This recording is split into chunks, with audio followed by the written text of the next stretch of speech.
What is happening, guys? Mike here. Welcome back to the channel for another review. Today we are looking at another international brand, this one coming to us from Hong Kong, and a brand called Lux Ignite. And trust me, you're going to want to stick around for this one because these guys have a little bit different approach to their products, and if you're a product nerd like me, you're really going to enjoy this. I mean, actually, you don't have to even be a product nerd. If you're just a normal person, I think you're really going to enjoy this review. And if you're one of those haters that have an issue with every little thing that ends up being awesome, well, you're going to have a lot to complain about today.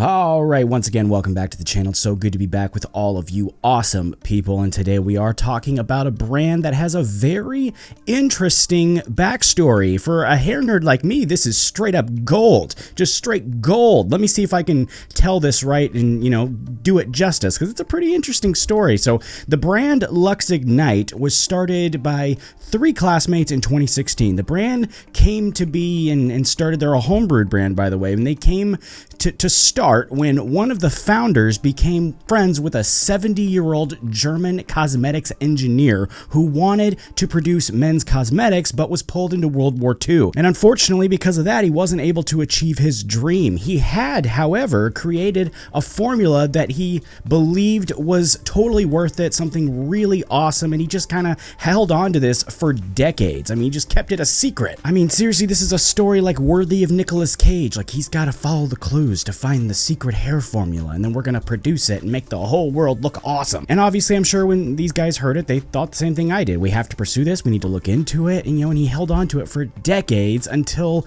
the guys at Lux Ignite purchased the formula from him and then began the process of developing and testing the products over the next 2 years. And in that time, they actually developed this is not the whole line, they've developed actually a large line of products. They have quite a few really cool looking things, and I think eventually I'd love to take a look at the rest of them, but we are just going to try 3 things. We got 4 things here, but we're actually going to try 3 of them, and I'll tell you guys why in a second. But the first thing we can see here is that these guys have a serious grasp on packaging and presentation. And before we get into that, I do want to mention that we do have a 4th one here. We do have a 4th little flask looking thing here. I'm not able to actually use it and offer an opinion on it because for some reason they weren't able to send it full. I don't really understand why they weren't able to send it full, but I think they just sent it to me to show it to me. It's called a pre-styling tonic, but I do think the packaging is killer. I mean, you can just look at it and see for yourself. This looks freaking cool. It looks like a flask. Moving over though to our focuses for today, we do have 3 stylers that we're working with. We got the classic pomade, regular pomade, and a matte clay. And beyond this super dope packaging, which includes this awesome box and then a polished metal jar, which for me just gives off a premium vibe and something that just screams super high quality. On top of that,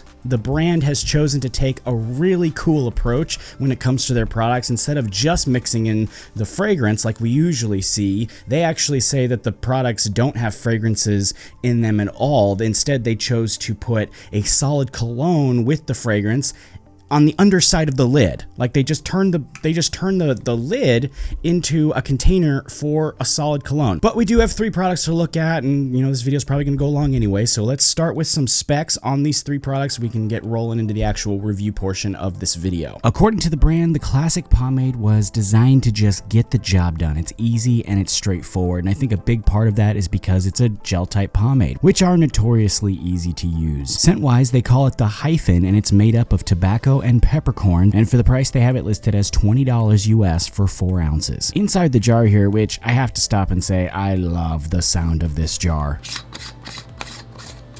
I mean, for some reason, that's just so satisfying. But inside this jar, we got a standard gel type looking product, and it's actually fairly clear. Not as clear as others that we've seen, but it's a very clean looking product. And I mean the entire thing, the jar, the pomade, it just looks really sharp. And breaking this one down is pretty much everything one can expect from a pomade of this type. There's nothing much else to say. It's a gel type. Next up is the matte clay. This is a very interesting looking formula. It's water soluble, but it does contain petro, which is very cool to me. Beyond that, it's said to offer a firm hold and matte finish with a lot of emphasis on texture. Like the pomade, pomade. This one is too listed for $20 US for a 4-ounce jar. Inside the jar on this one too, we got something I have to admit I'm a bit obsessed with. I love the feel of this product. It's soft, it's kind of pillowy, but it's got a nice thickness to it as well. It's really just super satisfying to scoop and break down. I also noted here though that there's not much dryness or stickiness present in the scoop, which is important. Last though, we have the pomade, which I think is called something different on the site, but on the jar it just says pomade, which I'm told is the formula that they bought off the old man and tweaked a bit before releasing. And this was one that I was really keen on trying, strictly based on that backstory alone. But they do tell me that this is an all-natural formula that offers a medium hold, medium shine, and a scent that they call Slash, which is said to contain geranium and amber.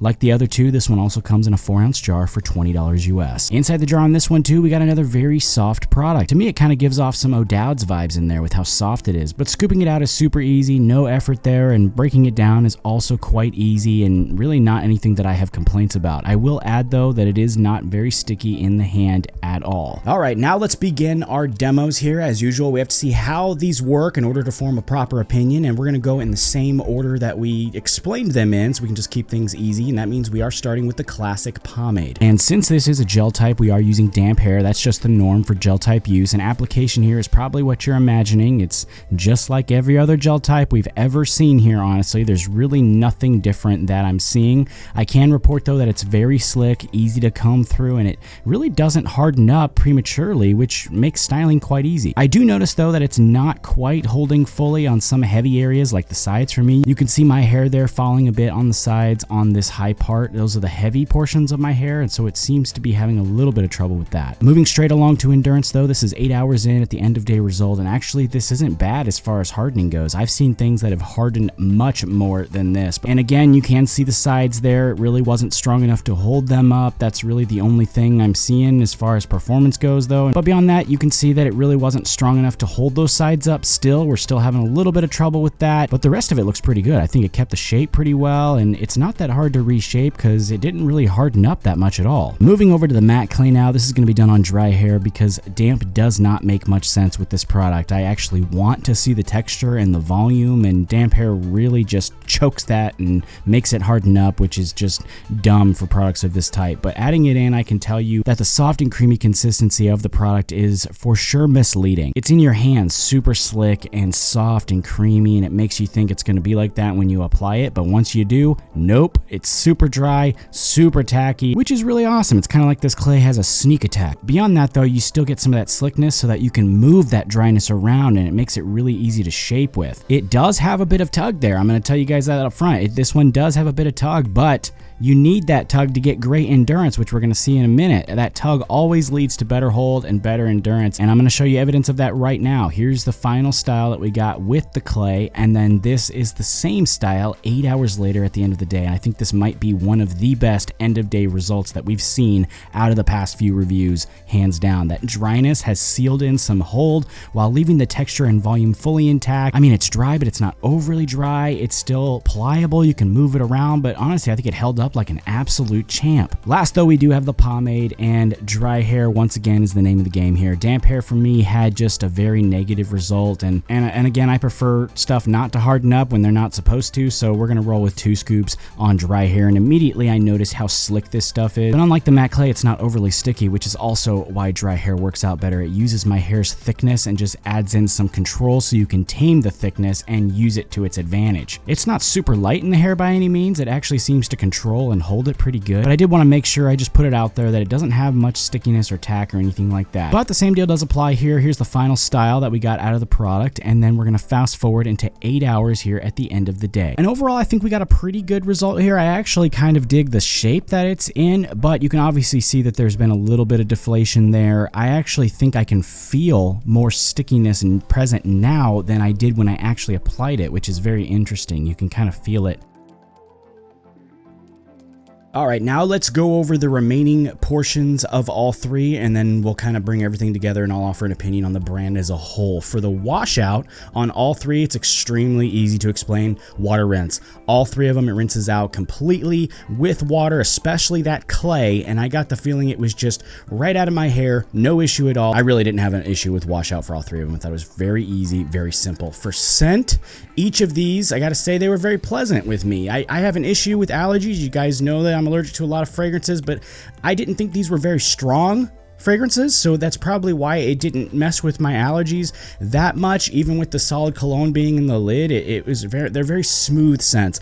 That being said, the matte paste and the classic pomade scents weren't my favorite actual scents. It didn't aggravate my allergies, like I just said. I just didn't think that they were, they're not my favorite. They're not terrible, they're not bad. It's just, I really enjoyed the unorthodox water-based, pomade or cream pomade. I don't really know what to call it. They have it listed as a couple different names, but that one was actually my favorite scent out of all of them. I thought it was just a fantastic scent, really pleasurable to the nose. I thought it was a great choice, and it was my favorite out of the three. Now though, for my final verdict, let's take them individually and then together as a brand. Like I said, for the classic pomade, I thought this was not bad at all. I kind of wish the hold was a bit higher. Honestly, I found it surprisingly less than expected. Usually with these, hold is, in abundance. You have a ton of hold with these types of products, but this one was a bit slicker than it was sticky, and it was really thick, and it's not as just sticky as what I usually see, which on one hand is nice because it's something different, but on the other hand, I felt like you were kind of lacking some of the things you usually see with a product of this type, like the ability to make the hair stick together and build volume. I just didn't really see that all that much. I saw it a little bit, not enough though, because as you saw on either side of my head, the heavy areas, it did fall down. Moving over to the matte clay though, this is a tiny bit tough for me as a reviewer to answer, because nowadays on YouTube, if you're a reviewer like me and you like something, you're biased, you're paid off, you're a sellout, but I can't let that run my honest opinion, because that's just as dishonest as actually being biased towards something. So here's my honest thought. I love this clay. I think it works fantastic. I would say it's more in line really with a matte paste. Other than that, I'm actually kind of obsessed with the consistency of the product. It's so soft, it's so smooth, it's just enjoyable every step of the way. And then on top of that, it worked exceptionally well. It styled very easily.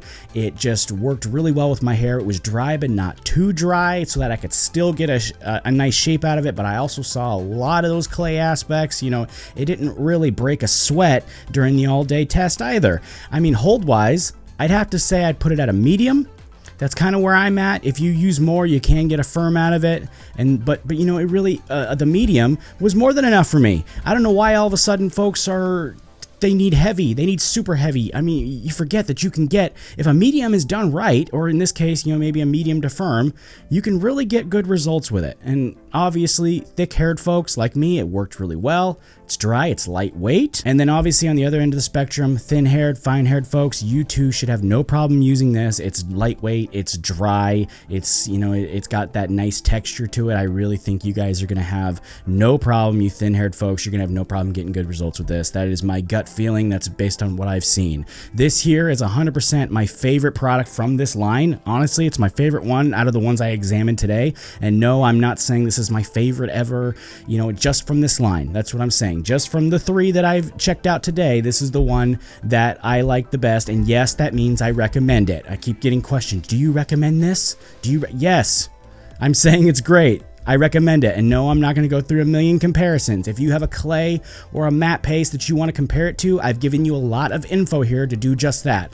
I've described the consistency, the application, the styling, the visible hold, the endurance, the hair types, everything that you need to do your own comparing I've given you just now. So you should be able to make your own conclusion based on that. Now on to the pomade though, which yes is a bit confusing because you have the classic pomade, then the regular pomade, but then on their site it's listed as paste pomade.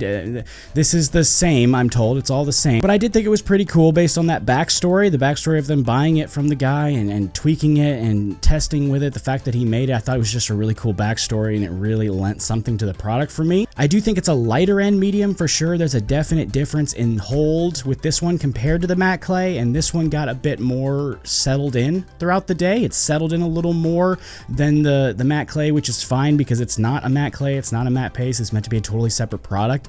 But just compared to that one, it settled in a little bit. You know, it became a little lighter throughout the day, but it still remained in my hair, easy to style with. It didn't completely take over like some pomades tend to do. In damp hair though, like I briefly mentioned, it just didn't work really at all. It lost all that volume that you saw in there, and then it actually hardened up, which products like this, they're not supposed to harden up, because if they were, they'd be gel types. And for some reason with products like this, for me, if I have any moisture in my hair and then I add it in there, I start getting, it gets really stiff, like a gel type, and I don't want that. I don't want it to act that way. I want it to do what it's supposed to do. In addition to that, I do think it's a solid price. Actually, all of them are solid prices. 4 ounces for 20 bucks. I mean, that's right around community standard, but then on top of that, you get this great looking jar, you get great looking packaging, you get the solid cologne in the lid, all of that for that one price. I mean, we've seen other brands that, have really good premium looks like this, and they've been $10 more, 30 bucks, something like that. So that for me really screams value for money. I do wish the pomade did have a bit more actual hold, maybe some increased stickiness is kind of what I talked about with the gel type as well. Honestly, it just didn't blow my hair back as much as the Story did and as much as that Clay did. As a brand though, I have to say I actually really enjoyed this. I thought they did a great job, and I'd actually love to see more. I'd love to have them back and look at their other stuff. I love the presentation. Again, I'm a sucker for presentation and a good story, and I see them as different. I see it as functional, not overpriced, full of cool features like that solid cologne bit. And there's one thing I forgot to mention too, actually I just remembered. They offer refill packs. You can actually keep your tin, and then when it gets empty, you can order a pouch and refill it yourself, which I think is a great idea. So overall, I think this was a pretty good line. I think I was really satisfied with it. And of course, if you enjoyed my look at this brand and my review, let me know by liking this video and out-liking those instant disliking trolls, and comment down below which one was your favorite. I'm always interested in seeing what you guys think. As always too, I would love for you to subscribe to the channel. It's a big help to me. I'm really trying to grow this channel. All the time I hear that this channel deserves more subs and it should have more subs. How do you not have more subs? The funny thing about that, if 60% of you watching this video right now would click the button, I'd have more subs. The sub count would go up. It would have no choice to. But thank you in advance for that. If you've already clicked the button, thank you. If you're considering it, please do so. Thank you in advance for that. I will be back to you guys again real soon with let's see, a tutorial. We got a tutorial coming out, Black Friday Dauntless deals, and a brand new behind the brew. I'm actually filming one next week, so keep those notifications turned on. It's going to be an awesome video. I'm super excited about it. See you guys then. Take it easy.